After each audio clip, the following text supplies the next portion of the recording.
नमस्कार दोस्तों, मैं हिम्मत से एक बार फिर आपके सामने उपस्थित हूँ नए वीडियो को लेकर। और मैं महावीर समता संदेश यूट्यूब चैनल से बोल रहा हूँ। आपका स्वागत है हमारे यूट्यूब चैनल पर। दोस्तों, कल मतलब 22 मई को भारत के सर्वोच्च न्यायालय के मुख्य न्यायाधीश B.R. गवई ने ईडी की बैंड बजा दी। उन्होंने ईडी की आलोचना करते हुए कहा कि ईडी ने सभी हदें पार कर दी और संविधान का पालन भी नहीं कर रही है। ये टिप्पणी ईडी के कामकाज पर बहुत ही चिंताजनक टिप्पणी है। CJI गवई ने ये टिप्पणी तमिलनाडु राज्य विपणन निगम पर की गई छापेमारी के संदर्भ में की, जहां वित्तीय अनियमितताओं के आरोप में कार्यवाही की गई थी। सुप्रीम कोर्ट ने इस पर चिंता जताई कि ये कार्रवाई राज्यों की स्वायत्ता को प्रभावित कर सकती है, जो भारत के संघीय ढांचे का एक महत्वपूर्ण हिस्सा है। CJI ने यह भी कहा कि न्यायपालिका, कार्यपालिका और विधायिका सभी संविधान के अधीन और संविधान ही सर्वोच्च है। दोस्तों, और यह भी स्पष्ट किया कि जब तक कोई मजबूत कानूनी आधार नहीं हो, अदालतें हस्तक्षेप नहीं करती। इस तरह सर्वोच्च न्यायालय पर ईडी की कार्रवाई पर सवाल उठाते हुए कहा कि एजेंसियों को संविधान के तहत निर्धारित सीमाओं के भीतर रहकर ही अपना काम करना चाहिए, जिससे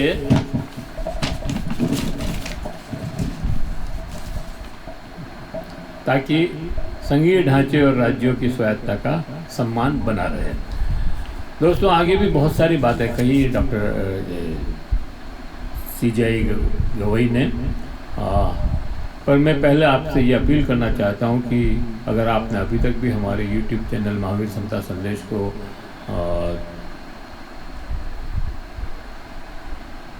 सब्सक्राइब न किया है तो सब्सक्राइब कर लें, बेल आइकन दबाना न भूलें। अगर आपने वीडियो अच्छे लग रहे हैं तो लाइक करें, फॉरवर्ड करें और ग्रुप्स में भी डालें। कमेंट बॉक्स में जाएं, कमेंट लिखें, सुझाव दें। आपके कमेंट और सुझाव हमें और बेहतर करने की ओर अग्रसर करेंगे।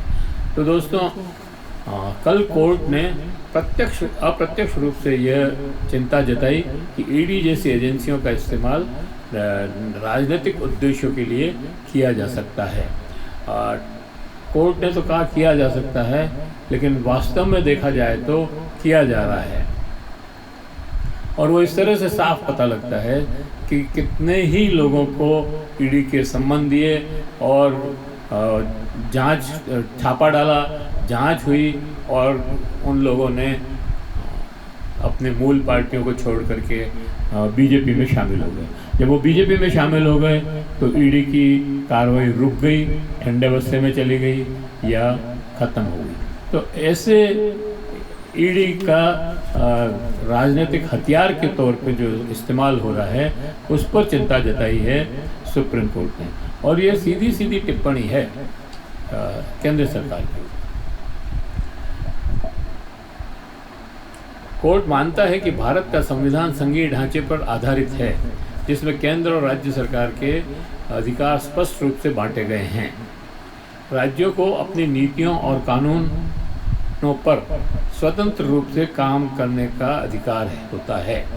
जब एक केंद्रीय एजेंसी जैसे कि ईडी राज्यों के अधिकारों के क्षेत्र में हस्तक्षेप करती है, तो क्या उस राज्य की स्वायत्ता पर चोट नहीं करती है? सुप्रीम कोर्ट ने यह स्पष्ट किया कि केंद्रीय एजेंसियों का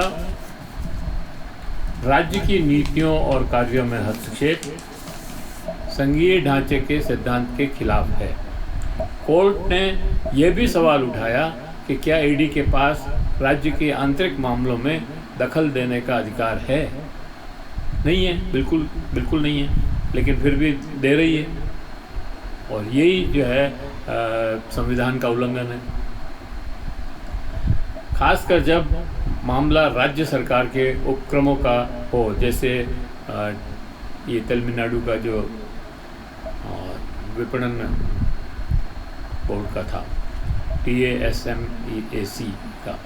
कोर्ट ने एक और इसी तरह के मामले बहुत सारे थे। केजरीवाल के शराब नीति पर भी इसी तरह का मामला था, जिसको उन्होंने छापा डाला, जेल भेजा, सब कुछ किया, लेकिन मिला कुछ नहीं। कोर्ट ने एक और बड़ी चिंता यह थी कि केंद्रीय एजेंसियों का इस्तेमाल राजनीतिक उद्देश्य के लिए हो सकता है, जो हो सकता है नहीं, हो रहा है। मतलब इसकी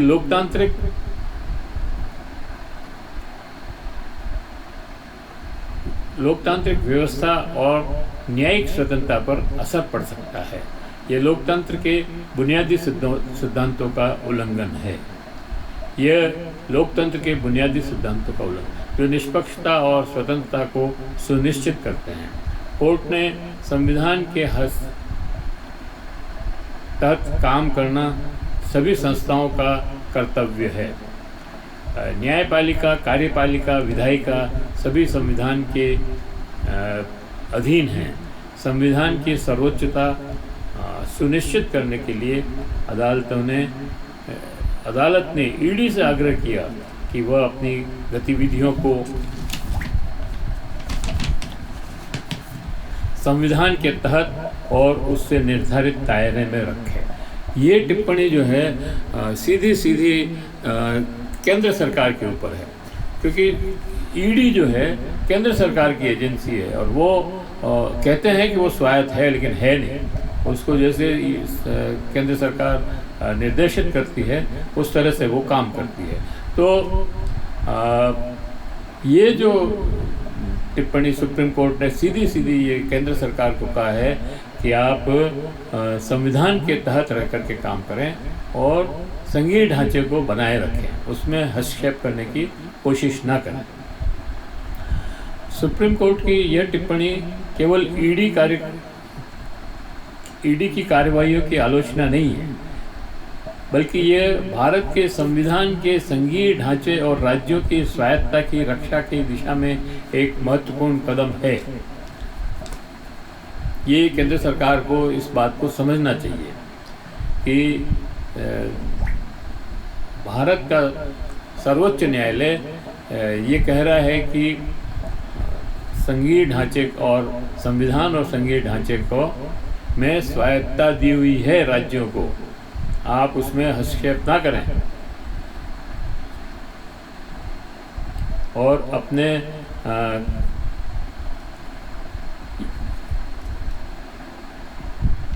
ये कोर्ट ये संदेश देता है कि केंद्रीय एजेंसियों का दुरुपयोग नहीं होने दिया जाएगा और उन्हें अपने निर्धारित कार्यक्षेत्रों में ही काम करना होगा।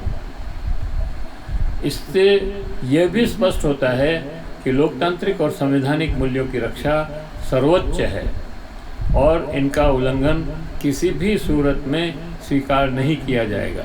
अभी तो सारी न्यायिक व्यवस्था को धत्ता बता करके और काम किया जा रहा है, तो इसके ऊपर बहुत बड़ी टिप्पणी है दोस्तों ये। और ईडी के 10-11 साल पर नज़र डालें तो ये साफ हो जाता है कि भाजपा राज में ईडी कितनी सक्रिय और तेज़ी से राजनीतिक तौर पर विपक्षी नेताओं को परेशान करने की में लगी हुई है।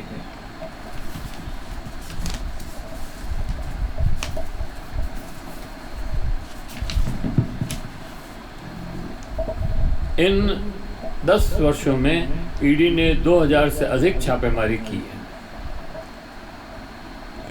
लगभग 95% मामले विपक्षी दलों के नेताओं, मंत्रियों और उनसे जुड़े लोगों के विरुद्ध दर्ज किए हैं।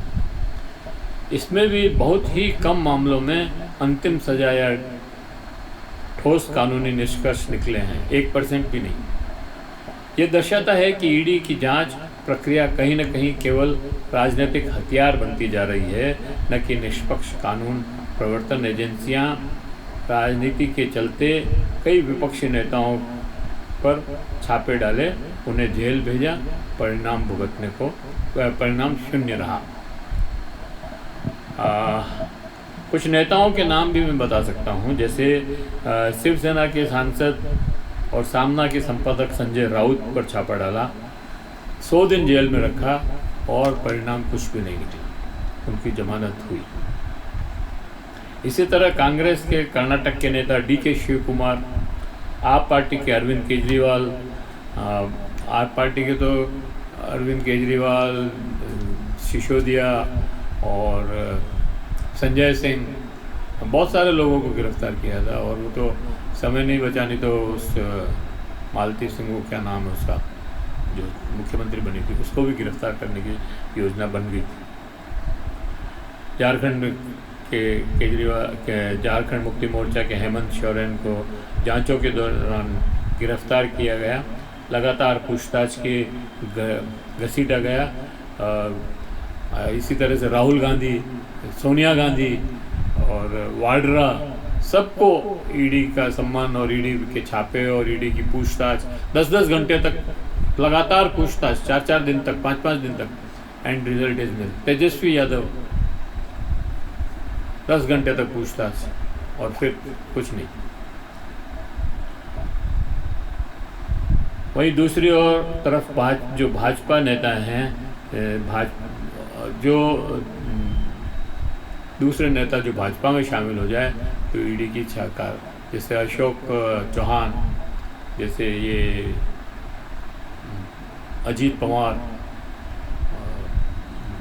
बहुत सारे नाम हैं, मतलब ये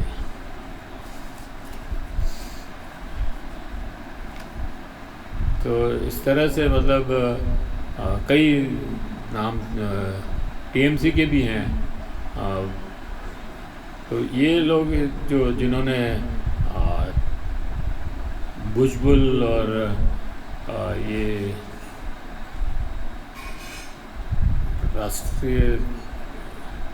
राष्ट्रवादी कांग्रेस पार्टी के जो नेता थे बड़े बड़े, वो सारे ने तो पार्टी तोड़ करके उधर शामिल हो गए।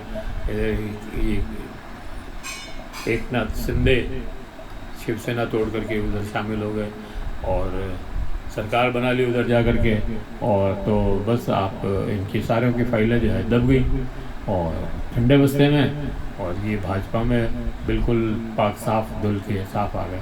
जिन लोगों के ऊपर प्रधानमंत्री ने स्वयं पब्लिक मीटिंग में, भोपाल की पब्लिक मीटिंग में आरोप लगाए कि ये जो है 70,000 करोड़ खा गए, उनको दूसरे दिन अपने पार्टी में ले लिया और उप मुख्यमंत्री बना दिया अजीत पवार को और उनके साथियों को। तो ये ईडी की कार्रवाई क्या है फिर?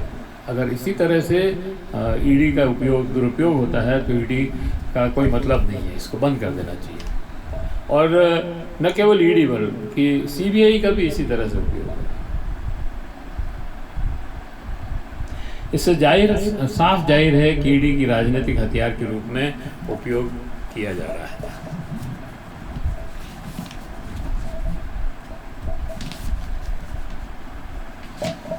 तो दोस्तों, ये ईडी का मामला था। ईडी पे तो बहुत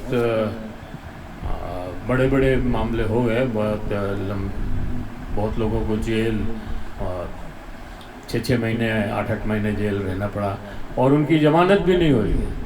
मतलब सुप्रीम कोर्ट तक बेला त्रिवेदी जैसी न्यायाधीश जो बैठी थी, उसने किसी को जमानत नहीं दी। अरविंद केजरीवाल को भी जमानत नहीं दी। 3 बार उसका केस लगाया, चौथी बार उनको एप्लीकेशन हटानी पड़ी।